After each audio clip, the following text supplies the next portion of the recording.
Welcome to another Arte Athletics weekly challenge. This week we're going to go over squat, and then we're actually going to do a breakout for your hips and then reassess your squat afterwards.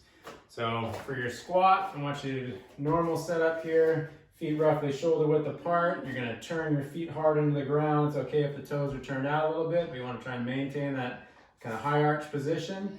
You want to keep that rib cage and pelvis square to each other, so you're maintaining that pack position, that parallel position, and then you're just going to squat down, keeping that stomach tight, trying to maintain fairly parallel shin angle to torso angle, and then returning right back up. Whole time maintaining that strong midsection, sinking down, driving back up. I want you to do about 8 of these in a row, seeing how well you can perform the movement, and then you'll go into your breakout today, which we're going to do some frog pumps. So from here, working on hip abduction. So first thing, I want your knees right in line with your hips. A lot of people do these where they drop the knees behind. Want the knee right in line with the hip. You're going to open those feet up roughly the same width as your knees, elbows, forearms on the ground, and then keeping your stomach tight so you're not extending or flexing through the hip. You're just going to work on, or through the spine, you're going to work on pushing forward and back as much as you can here, steadily trying to open up that hip angle, meaning push your knees further out.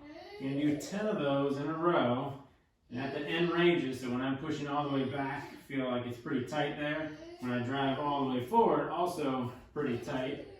So say I did 10 of those in a row, and then on number 10, I want you to hold that back position. And so I'm really working to hold that short position. I'm still pushing my knees apart, still keeping my feet flat there as I hold for the 10 seconds. Really working there. Say I just held that for 10 seconds. Then I'm going to work on some internal rotation from that shortened position. So I'm going to use my left leg first here. I'm going to go into internal rotation and back up. It's not going to be a huge range of motion as I try and lift that lower leg off the ground. I'm still pushing back the whole time and not letting myself shift forward and do it, because you can see how much increase of range there I have. Got to stay sitting back into as much hip flexion as possible. As I do again, you'll do 10 reps in a row, and then on number 10, you're going to hold for 10 seconds in that up position, and this is not the most comfortable drill in the world. I'm really working to hold position, feeling my leg kind of shake around there. Say that was 10 seconds, and then obviously repeat on the other side. Go for 10 reps. For me, my right side's a little cranky today, so this is feeling like a lot more work to work my right side, plus that ball keeps hitting me in the foot. So again, say I do 10 in a row and then hold for 10 seconds. Again, still pushing back. Trying to hold that position, working that internal hip rotation. Say that was 10 seconds. Come out of it. Hips are going to feel kind of cranky as I come out, so I just like to shake it off a little bit, and then I go right back into the squat that I did prior to that.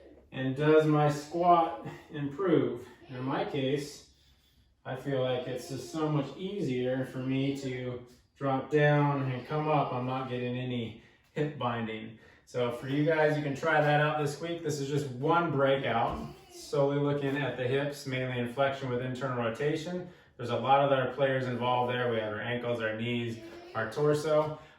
So just try this. Again, 10 reps of squats, roughly, 8 to 10, and then go into your breakout of those frog pumps, 10, followed by your internal rotation, plus the isometrics.